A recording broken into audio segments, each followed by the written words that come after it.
Hey, what is up, everybody? This is Jordan from PictureMonk.com, and welcome to episode 63 of the podcast. This one is a tiny bit different from what I've been usually doing in the recent past of having a structured podcast. This one I just threw it completely out of the window. So this one is going to be an interview with my photography partner, my dad. Me and him try to go out and take photos every once in a while. And this was recorded, so this was not live, but it was recorded with him, and we did it right before we went out to go find some photos. We just started driving around, kind of about 20, 30 miles away from actually where I'm located, and we just kind of drove around and tried to find some cool places to take photographs, and we ate at a dive and all this kind of stuff. But that's neither here nor there. This was recorded before that. So what we basically talked about was the beach trip that we went to. We kind of meant to do a roundup of that, so this is sort of what that is, and it's a roundup of kind of some of the photos that we got and what we did there. And then also a trip that he took after that, and he went to the mountains in North Carolina, and he kind of took some photos there. So he was just talking about some of the stuff that he found, and some of the experiences he had. So without further ado, I'm going to roll into that interview, and I hope you guys enjoy it. Hope you stick around because it is longer than what I usually record. So let me know if you like it in the comments on the YouTube video, on the podcast page on the website. So everything that we talked about, I'm going to try to post on the website as well. So that would be the link that it usually is, PictureMonk.com/PMP0063. There it is. So hope you guys enjoyed this interview, and I'll catch you guys next week. All right, so let's talk about the beach trip, since we had to do a roundup of that because we didn't talk anything about that. Right. Meant to do a podcast there, but just schedules didn't happen. So let's talk about some of the photos we did. We did some morning photos. Right. You guys did more than I did. Yeah, you're a little lazy. I stayed in a little bit. So what did you guys take there? I know Michael took some of the gate that goes in the ocean, or the poles that went in the ocean there. That was the second morning. I went out probably around 7 o'clock, and I saw a photographer probably about half a mile away at the gate. I didn't realize it was Mike. Oh, yeah. And so I was taking sunrise pictures by myself for a little bit, and I started going back toward the gate and thought that'd be a great picture because the sun was coming up in between the gate and the fence. And as I got closer, I thought, well, cool, there's another photographer out there, and realized, no, that's Mike. Yeah. So I was surprised he was out there that I was too, because he beat me out there, and he got a good picture, though, good nice picture of the sunset. So I stayed away from him because he was actually getting the picture I was going to get. Mm. But we were both trying to capture the sun coming up, because there wasn't a lot of clouds that first couple of mornings. You had to basically just get the sun. Yeah, it was kind of, the mornings I did get up, it was just straight sky. There was no clouds or anything. If you didn't get the colors as they come up, I mean, I got some nice colorful pictures of the sun before it broke the horizon, but after that, just pretty much a waste of time, because it seemed like every morning we were down there except for the last morning. The last morning was good. Yeah, I actually got a fake sunrise picture. How'd you get a fake one? Well, it actually was my best sunrise picture, because you got a picture before I did, right when we got ready to leave, and I said, because you were up before me, I already packed up, had my bag already up in their living room, and you got up, and I saw the clouds, and you said, I got a sunrise picture, and I looked up, and the sun was probably up quite a bit. It was already up, yeah. It was up quite a bit, but it had some nice clouds around it. So I grabbed my camera and took a picture of the one before I left, and I thought, well, I can at least probably darken the sky to make it look more like a sunrise picture. Oh, okay. And it turned out really good, but it really wasn't a sunrise. It already been up. Probably about 20 minutes. It already been up. But the cool thing about it. Well, I think for that one, the one I got was the sun was up when I got the one that I got. That's nicer. Yeah.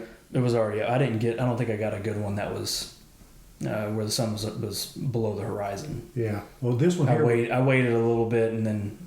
Well, when I took the one I took, it was actually it'd been up for probably 15 minutes, maybe. Yeah. So it was already pretty high. Yeah, but the cool thing about it was I was able to make it look like a yellow looking sky, and the clouds looked really cool because they got the sun off to the left. Yeah. And the clouds were off to the right, and it was quite a few clouds kind of scattered here and there. But I was really happy with the turnout of the last picture. The other ones were more, your standard bright orange sunrise pictures, which were fine. Yeah. I mean, I liked them, but I think the last one I got was probably the most unique one I got, even though it was a late sunrise picture. But it turned out really good because the clouds were there. Yeah. Okay, so we got some good morning ones. Some. You guys got more than I did.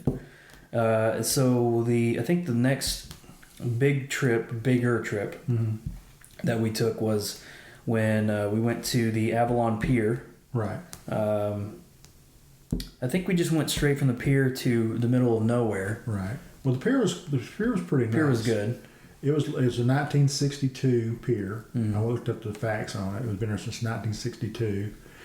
When we walked into that game room, it looked like you were back in the 60s. Yeah, it was old. Yeah, pinball machines and all this kind of stuff. It was actually pretty neat to see that. You could tell the pier itself was built a long time ago. And they were doing renovations to the pier because it's so old. It was so old. Yeah, I liked the pier. We actually had a pretty good opportunity to take some pictures of the pier because there wasn't a lot of people around there. But the pier was pretty nice because it was so old. Yeah. We got to see a few.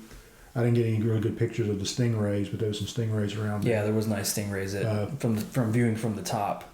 Yeah. Had a couple fishermen point them out to us. Mm-hmm.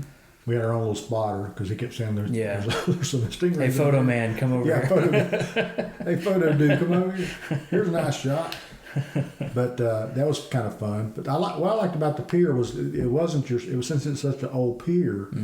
If you looked at some of the pictures we took, you had a really nice day. It was a bright day. There was some clouds in the sky, but the pier was like unlevel. Yeah, it was wavy. Yeah, and I thought that was really cool, unique about the pier since it was so old. Yeah, I liked that part of it. And for those of you listening, if you're watching this on the YouTube channel, I'm going to post pictures as we talk. So if you're listening and you want to go see the photos, go see it on YouTube, and you can see some of the pictures that we took. That's a good idea to put those out there. But those are really nice nostalgic pictures. I didn't want to take that pier and make it look older than it was. Most of my pictures I took there was more of they were bright pictures because the sky was so blue and I thought it was really nice. I just thought that the pier was nice because it's such an old pier. Yeah, it'd been cool if we had like some nice storm clouds coming in or something. But I think the pictures we took, I think all of us took about kind of the same pictures, different angles. And stuff. They were good. They were good. Just getting the overall picture of the pier was nice, just because of it being so old. Yeah, I like the pier. I mean, I like photographing a lot of the old stuff. Yeah, so we got a couple on top, and then we all kind of went down and scattered under the bottom. I think those were the best pictures, the ones scattered on, because we got them on both sides. Which is cool. I started to get a picture of a surfer as a young kid. There's that one guy rolling out there. Yeah. He kept running after the waves. Yeah, I started to go up there and ask him, can I get a picture of you doing that? But I just didn't do it. But I thought that'd be pretty cool to get like an action shot of that surfer. That'd be pretty cool. He's jumping up in the air for quite a bit, and I thought that'd be cool. There was a time lapse I did on my phone that I just handheld it, and you could see him real quickly in the time lapse run out there, hit a wave, and run back. You did the time lapse directly underneath the pier, right? Yeah. Right where he was. He was to the right of us, right? And I just pointed the phone over there. Right. Didn't mean for him to get in it, but. Yeah. I just wanted to get the waves coming in, but he just happened to run out there a couple times. I thought the pier was pretty cool. Yep, and then we went to we drove kind of if you're familiar with the Outer Banks area, we drove south heading towards what is it, Cape Hatteras, but we didn't make it all the way there. But we passed the Bodie Lighthouse is how they pronounce it. I used to call it Bodie. We passed that, and we kind of went to a wildlife area where Michael said there was going to be some fantastic photos. Right. So we got to throw Michael under the bus for this one. He said there were going to be fantastic photos, and we shot the crap out of one crane while we were there. We tore that crane up. There was a crane that was really nice. And then we kind of walked across the street to where there was like an open beach, and we got a group portrait Right. which was fun. Yeah. Because Michael's he knows his gear, so he was taking probably 30 photos just in intervals, of trying to get a group shot. But we really could have just walked out on the beach that we were staying at and got the same thing. You'd never known. No, you'd never known. But it was it was fun. I think he posted that one on the PictureMonk Nation Facebook group. Yeah. I think he posted that there. So if you're part of that group, you saw it. It looked like we had traveled all day to get that spot, but really, it was. We just walked right across the road. Walk across the road. So yeah, that was fun. And then we did go to the Body Lighthouse on the way back and took photos, a couple photos of there. Nothing I got there was a keeper. Well, I got the really good picture of the Body Lighthouse. I mean, I wanted to go by there because I've been there before and got some pictures before, but this was a lot better picture that I've taken in the past because there was very few people there. You could easily get the people out of the picture. It's probably the best picture I've ever taken of that lighthouse because there's nobody around it, and I made it kind of like a moody, grayish looking picture. I didn't want all the bright colors and all that kind of stuff, and because the lighthouse is white and black. And I think that picture turned out really well. I mean, you got the walkway going up to it. So that's one of the pictures I got on my website. But I like that picture. I'm glad we stopped there because I the first one I ever took, I've only been there, that's the second time I've ever been there. And the first time I didn't have the right gear. This time I actually used didn't use the wide angle because I didn't really need that. But I got a picture from a distance where you got the background and the skies were, even though they were kind of plain, the colors made it look better when I used the presets that I use for that. But I like that picture, so that's a nice picture. I'm glad we stopped there. Yeah, I like that place. And then that was pretty much the trip for that day. The next time we went out was we went to the Currituck Lighthouse, which is a couple miles from where our beach house was. And we kind of went there at sunset because there's a pier that goes out there, and that's kind of where everybody kind of gathers to take photos of the sunset. But we took a couple at the Currituck Lighthouse. I know Michael got a couple that he posted. Right. Did you get any that you... No, I mean, we had to battle with all the people around it for one thing. We got there a little late, which is not a big deal, but there's so many people. I was really surprised when people showed up that late in the afternoon, right before sunset at the lighthouse. I got a few pictures of it. I think I got one keeper I liked, but it wasn't really anything special. But yeah, I've already been there before, but if the people hadn't have been there and it wouldn't have been so late in the day and the skies are kind of plain, I mean, I'm glad I got a picture that I got, but it's not really anything special. But I remember us having a battle with the people, and then they turned the light on right before we left. Right before we left, yeah. And then they closed the place down, so you couldn't get a good picture of that. So I didn't want to, hang around for that. But that was really hard to take a picture of that because you're surrounded by trees. And unless you're right up underneath it, you really can't get a really good shot of the lighthouse unless you're just taking something right up close. And then it kind of takes away from the picture of the lighthouse. Yeah, the only photo that I got that's sort of a keeper is they have that house that's on the property. I got a photo of that house with the lighthouse in the background. Right. But because I was using the wide angle, it was a little off. The distortion was really bad. And so when I go into Lightroom and correct the distortion, it corrects it for the house and not the lighthouse. So the lighthouse is leaning over. Yeah. So without doing a whole bunch of Photoshop warping and stuff, it's not going to be a good photo. But I'm like you. I think I took the pictures around the same place you did, and I'm trying to get the house underneath it, and then the actual lighthouse. But it's just one of those pictures where I'm glad I took the picture, because people started leaving right before it got dark. Yeah. I'm glad I took the picture, but there really wasn't anything special about it. But it's a cool lighthouse. Yeah. I mean, especially if you can see it from a distance. But the bad thing about that lighthouse is you're surrounded by trees, and even from the pier we were at, you could see the top. Yeah. So you only see like maybe the third of the top of it. Now I did get a good photo of that one, looking back at it. Yeah. And I'll post that one so you can see that's that. a decent one there. And so that was kind of the basics of doing the Currituck Lighthouse. Well, did you get any pictures, night shots from the pier? Any decent pictures from that? Where the sunset? Yeah. No, not really. Yeah. The only ones that I got were the time lapse that I did on the GoPro. That was about it. Yeah. I didn't really do. I mean, they all look exactly the same. Mm-hmm. The only one that I do like is from that pier taking the lighthouse. Yeah. Because the one that I got has the lighthouse. I did do a sky replacement on it, so because there was no clouds in the sky, so I did a sky replacement on it, and then there was ducks swimming in the water below. So again, I'll post that photo on the video, but that was the only one that was a keeper. And so you could technically call it a fake photo because it's fake. Yeah, whatever. I may or may not have made the lighthouse bigger.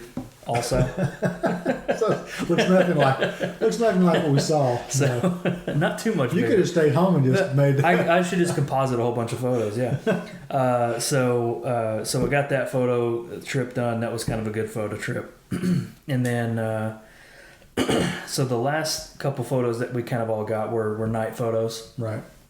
And so the one that I got that was a keeper was again posted to the Facebook group, the PictureMonk Nation Facebook group.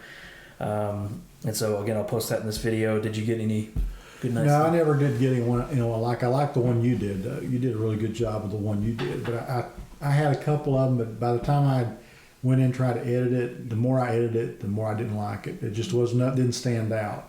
No. But yours turned out really good. I think I was just lucky enough to get because the way it was set up was the moon was behind us, and so the first night the moon was, I don't remember what the technical term is, but it was barely shining. I think it's a waning crescent or something, and it was really behind us, so it was really dark. Right. And then the night that the night following, I think, was the night that we both went out there again, and it was kind of getting brighter. Right. And then I tried to do a night time lapse, the night either the night before we left or the night before that, and I thought I saw the Milky Way, but it was just completely gone because it was too bright. Right. And so the time lapse that I got basically just showed nothing but stars, so it wasn't as nice.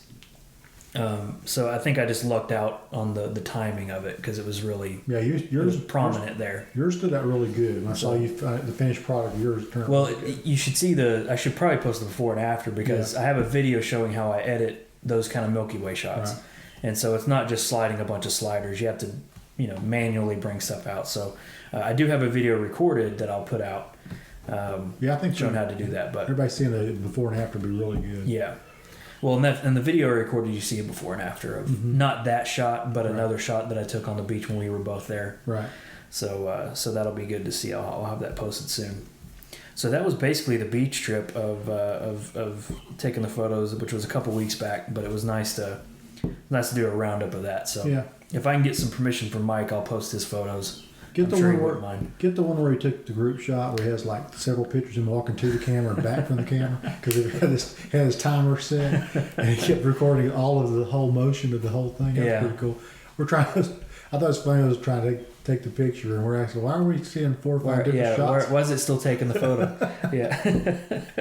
That was awesome. Oh man, good stuff, Mike. Good stuff. Good job. So we're gonna roll into to your trip that you just got back from. Yeah. So before we do that, I'm gonna take a little break to reset the cameras. Okay. And we're back. We're back. So tell me about the trip that you just went on. Well, I planned a trip to the Great Smoky Mountains about a month ago. And me and my wife went up there last Sunday. Yeah, Sunday. And took a trip to the Great Smoky Mountains. And I had planned to go up there and take a lot of pictures of different waterfalls, things like that, some sunrise pictures, sunset pictures, things like that. Visit a few little small towns because I enjoy going up in the mountains, taking pictures of old country type stuff and nature stuff. So I took a trip there. First night we got settled in there to the campsite we were at. We decided to Next day to go out and take some pictures of some waterfalls. So I talked to the guy that worked at the campsite. He gave me a brochure of some waterfalls, and the first day we went out and took, we'd actually caught 3 waterfalls up in that area in a place called Deep River, or Deep Creek is the name of the area there, and in Bryson City up in the Smoky Mountains. They're actually a nice little town, very touristy as far as like for rafting, canoeing, stuff like. It's not really a modern type of, it's a small town, but they do a lot of nature stuff, and like the biggest thing up there is like canoeing. Matter of fact, when we left there on Friday, they were having a 10-day long canoeing competition up there. So we saw a lot of canoers and kayakers coming up there. But the first day we went up, and I got a brochure from the guy that runs the camp, and he had told me about 3 different places that was really cool. We took a picture of the first one we took was Junie Wank Falls. It was a pretty nice fall. It was about 80 feet tall. It was pretty cool. There was a lot of there was a few people there taking pictures of it.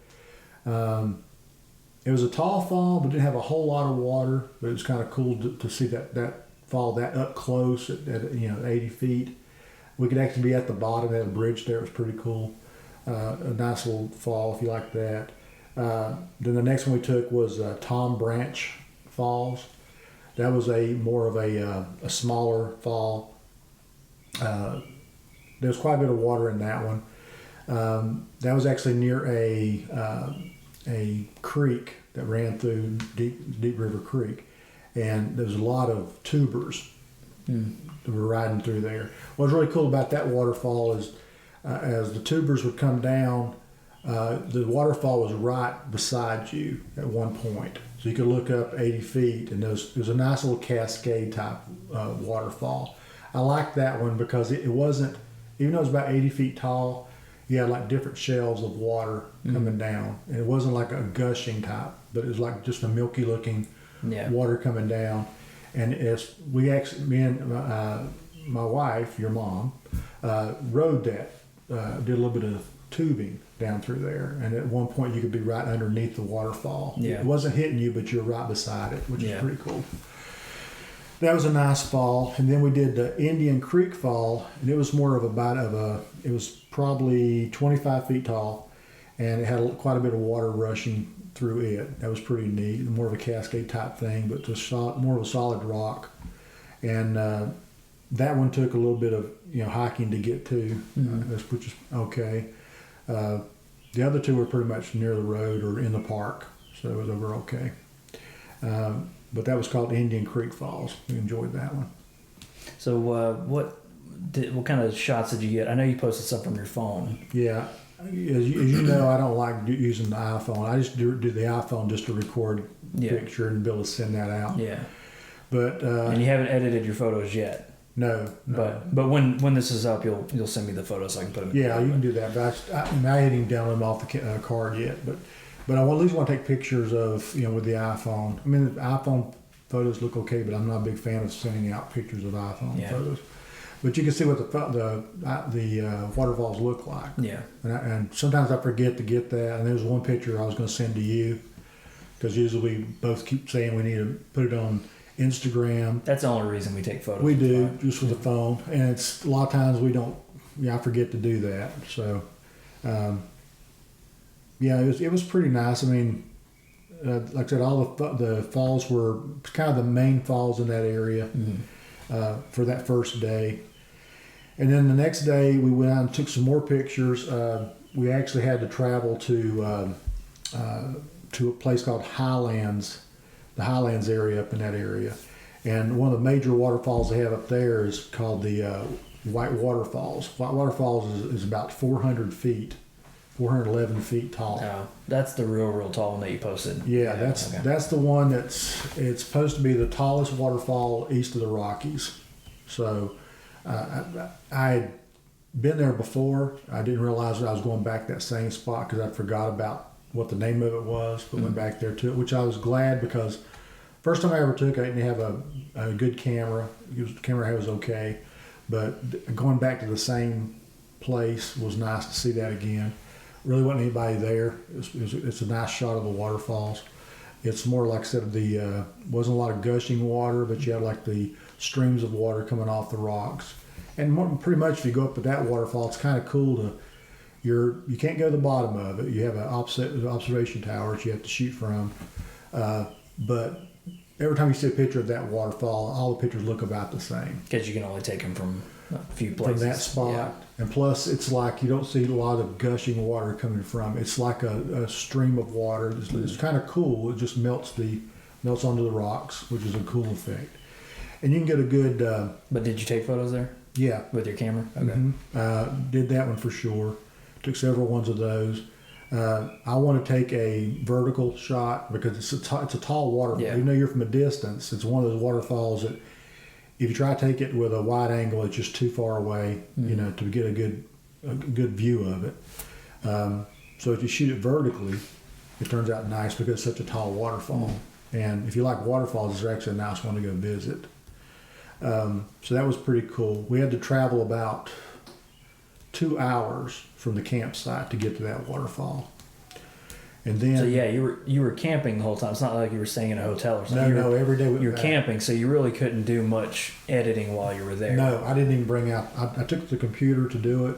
I didn't even open the computer up. Yeah. I mean, the stuff is still right now is still on the card. Yeah. And then from there, we took a 2.5 hour drive after we already drove 2 hours and went to a small town called Blue Ridge City. Mm-hmm. Blue Ridge City is a small little quaint town. It's in Georgia. Yeah. And we spent some time there and took some pictures there. But I think my favorite waterfall of all was Yellow Creek Waterfall. It's a small waterfall. And I actually found out about it because it wasn't in the brochure he gave. It was a waterfall that the guy that owned the campsite told us about because he had mentioned, about maybe buying some photos from me of the local area because I told him I'm going to take pictures of the waterfalls. And he said there's a Yellow Creek waterfall that he likes. And I thought, well, if he's going to possibly buy some photos from me, I'll buy the one he likes, or do the one he likes. So we took about an hour and 15-minute trip out of town to go find this waterfall. And I think it's a small waterfall, but it had a lot of water, and it was kind of secluded. You had to walk about a half a mile through the woods to get to it, and it was really a nice waterfall, which I think you'll like it when I get through editing it. And it was really cool because there's certain places along the creek where you have the water coming off the larger rocks, and you really get the milky effect of the water. And we talked about getting that type of shot the whole time we were there. We were looking at streams, and just so happened that waterfall was the perfect place to get that type of shot. And I took a couple of nice shots downstream from the waterfall that turned out really nice. Is that the one with the rock that you showed me? Yeah, the one up that we took with the phone, which I really didn't notice it. So let's not say what it is. Okay. So send me because you didn't get it with your camera. It's with the phone. Yeah. Okay. So send me that photo, and for those of you listening, go to the video on YouTube, and see this. I don't know what mark we're at, but go to this section on the video. And you can. I'm going to post a photo, and you tell me what you see in this in the foreground. I'll give you that. Yeah. In the foreground of this photo, tell me what you see in the comments, and you can see if we all see the same thing. It's a very unique thing that I didn't even notice till after I got that night. Started looking at the stuff on the phone, and I started looking at the camera. I realized I didn't get it on the camera shot. Yeah. But it's a cool little effect on the phone, the iPhone. Yeah.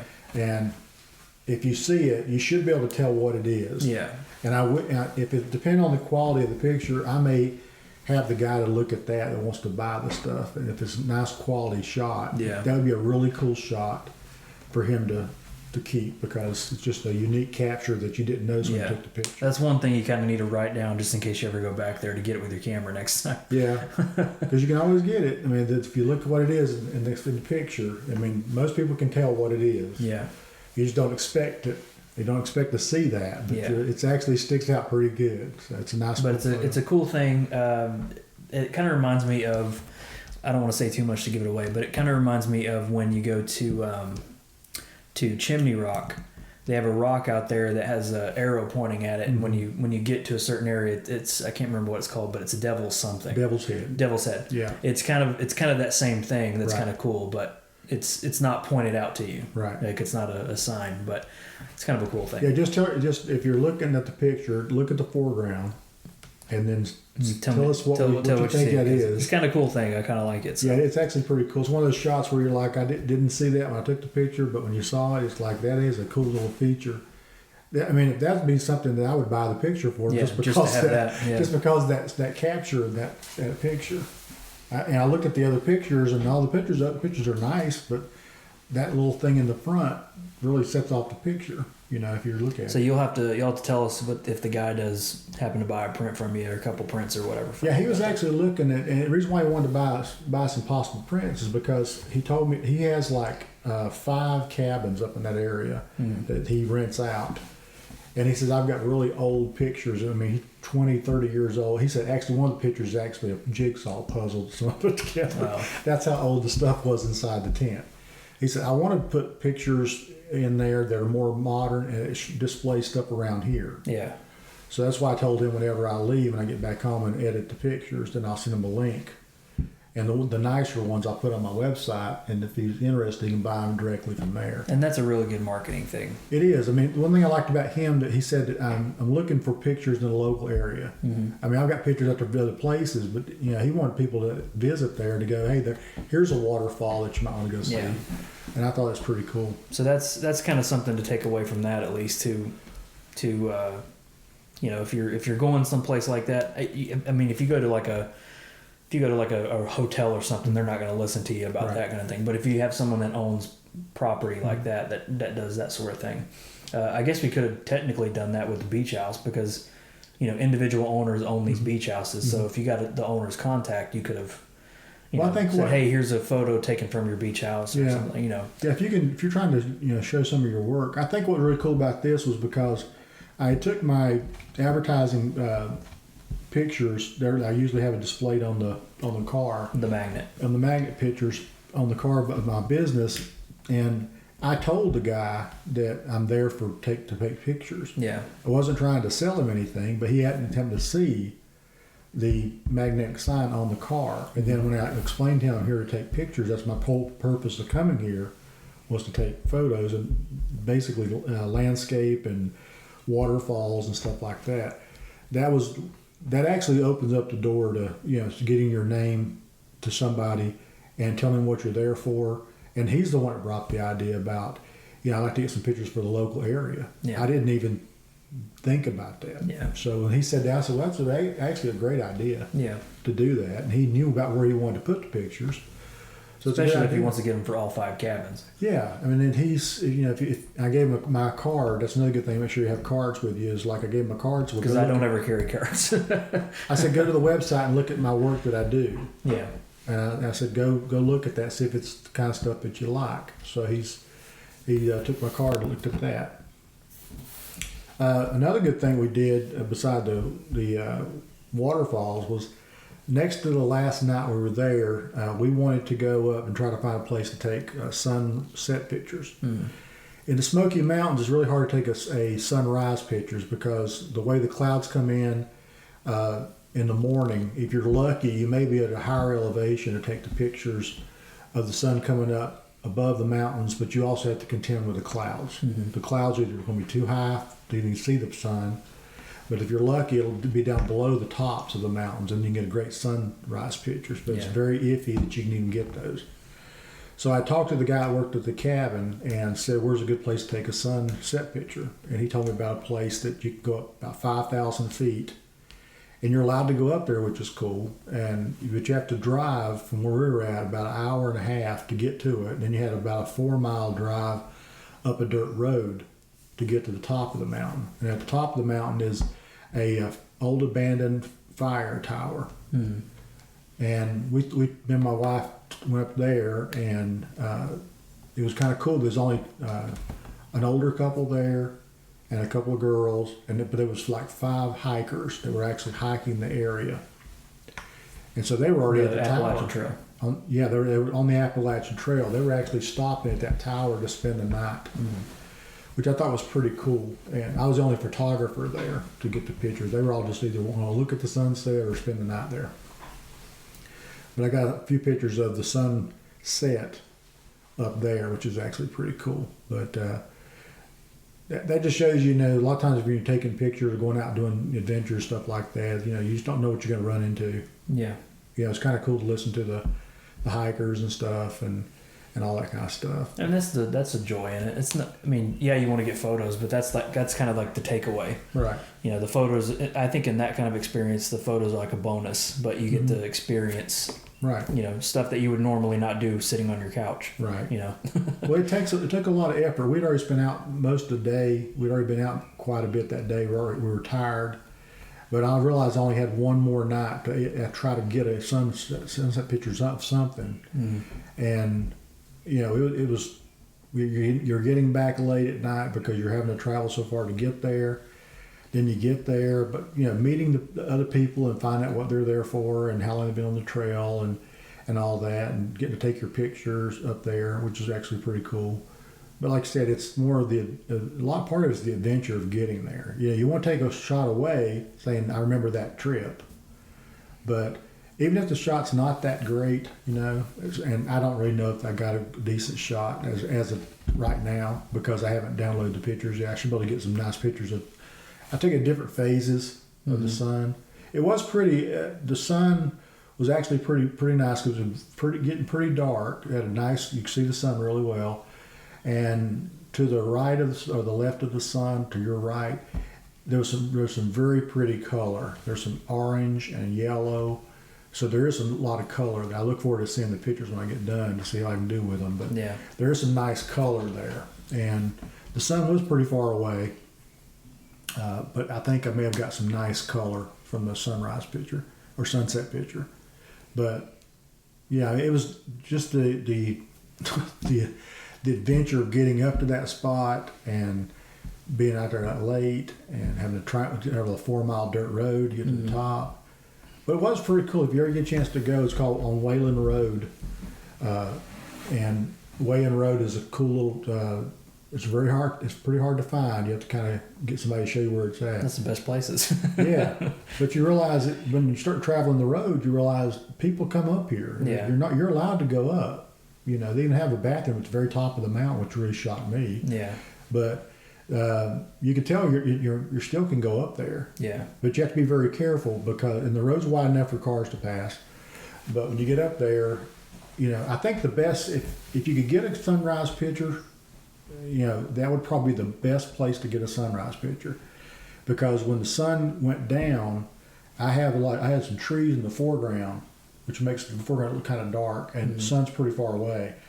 But the sun would be coming up on your backside of where that sun was setting. Yeah. And you have an open shot, and you're like 5,000 feet above sea level, and you're thinking this would have been beautiful for a sunrise picture. But like I said, just waking up and getting up there is going to be the toughest part. Well, the problem is, the mornings we got up, as I woke up, I'm thinking I'm not going to get a sunrise picture because there's clouds all over the place. It looks kind of foggy because you're up in the Smoky Mountains, and that's what they're noted for, was that those cloud tops. Yeah. So if you don't have mind going up there and sitting up there when the sun comes up and hoping the clouds are lower than where you're at, it would be a great picture. Right. But that would be a great spot for a sunrise picture, but you just don't know what you're going to be getting in the mornings. Yeah. Well, it's cool that you got good sunset at least. Yeah, I think I got a good sunset. So that was kind of the roundup of your trip. Yeah, it was a nice trip. If you get a chance to go up in the Smoky Mountains, there's all kinds of back roads. Be prepared to take a lot longer on a trip than you think. I mean, some of those trips, those roads I took was only like 35 miles, but it's going to take you 2 hours to get there. Yeah. Because you're traveling on some really major back roads. They're usually in good shape up in that area, but you're going to take a lot longer to get there. Yeah. And so you have to take your time. One of the days we basically looked at each other and thought, well, the day we went to Georgia, to the White Waterfalls, we were exhausted at the end of the day because we just did way too much in one day. Yeah. So you have to really kind of gauge what you're going to do when you go up there, because there's different. The area's not that big, as far as like a mileage wise, square miles wise. You can get from place to place, but you're going to spend a lot more time getting those spots. Yeah. And there's a lot of places we didn't get to go see. There's other waterfalls up there. If you like country type stuff, I got a couple great pictures of some old country stores that showed had antiques. Actually, at one point, I mean, it's a cool picture, it'd be a great HDR picture, but there's a store Angie and I drove by, and I went a half mile up the road, and I said, I'm turning back. Yeah. Because we both went, wow, look at that store, and if I'll have to get that picture done for you, but if you like old antique stores and stuff with all kinds of old country type stuff, it was a great store. I had to go back and get it, because I said I'm gonna be, I'll be mad at myself if I don't go back. Yeah. I had to get that picture. It's just a while. It's cool about that store too, was because a lot of times you go to those antique stores, the owner will let you take pictures of the outside of the store, because they know everybody's gonna stop and take pictures of the place, but you got to be very careful, because a lot of places when you go into, they won't let you take pictures of the inside of the store. And a lot of people don't understand that when you go to these antique stores. I'm talking about country antique stores, not these fancy ones. Yeah. And the reason why you have to be careful is because a lot of times when you go in, there's a lot of expensive antiques in there. And the reason why the owners are very, worried about you taking pictures, because people find if you post that picture, people are going to see what's inside that store, and they're afraid about breaking in. And you and I had that experience one time before. Remember when we went to the pretty place? No, we went to the place that had the train station type stuff, and we walked in. The old man came out and helped, so we could take pictures of everything. He said, "Don't take pictures of my guns." Oh yeah. Remember that? Yeah. That was a good example there. That makes sense. The owner was great. Yeah. But he said, you take pictures inside the store, just don't take pictures of the guns. Yeah. Because someone will see these antique guns and break in and take them. Yeah. So anytime you're taking pictures of antique stuff like that, you have to be careful about, what to take pictures and talk to the owner, what you can do. And he pretty much told us this other place saying that, you can't take pictures inside. Yeah. Well, that makes sense, though. But the outside was nice. I mean, it was just a really neat little store, and I like old country barns and all that kind of stuff. Oh, another place we went to I didn't mention was Cades Cove. Cades Cove is a unique place up in the Smoky Mountains. It's basically a loop that you take through this cove area, and there's beautiful fields. There's horses that are in there. They'll actually come up to you and you can pet them. You just can't feed them, but you can pet them. There's some old log homes up there, little cabins. There's some cool old churches in there. But the landscape is really nice because it's like out in the middle of nowhere with mountains around it. It was a pretty day. I got some nice pictures of the land area because it was beautiful clouds that day. I think my favorite picture that I'm probably definitely going to post is there's a horse that's out in the middle of this field, and he's right in the middle of the picture, and you see in the background beautiful mountains, beautiful clouds, plush green grass, and he's out there eating. Yeah. And I thought that's going to be a great picture. But Cades Cove is a very popular place to go to if you want to go up there and take pictures.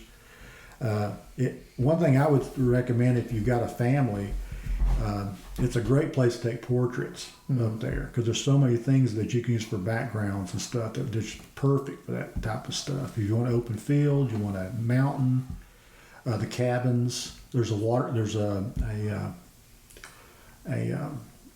meal up there, but there's a lot of great places. I mean, I was thinking about that. If I had somebody who wanted to take portraits, this would be the place I would go because there's so many things to use for backdrops in that area. Very beautiful place. Cool. But it's a loop. I don't know how long it is, but it takes maybe an hour to drive through it because you have to go kind of slow. It's a one-way road. Yeah. But there's a lot of things to go up in Cades Cove. And a lot of times you mention Smoky Mountains, everybody knows about Cades Cove. Cades Cove's pretty nice. Oh, cool. All right. Well, anything else you want to share? No. I recommend going to Smoky Mountains. Spend at least a week there if you're a photographer. You could probably spend a couple of weeks there just getting sunrise pictures, sunset pictures. And like I said, there's so many things up there to see. Mm-hmm. And it's going to take you a while to get from spot to spot. But if you like mountaintop stuff, nature stuff, it's a great place to go.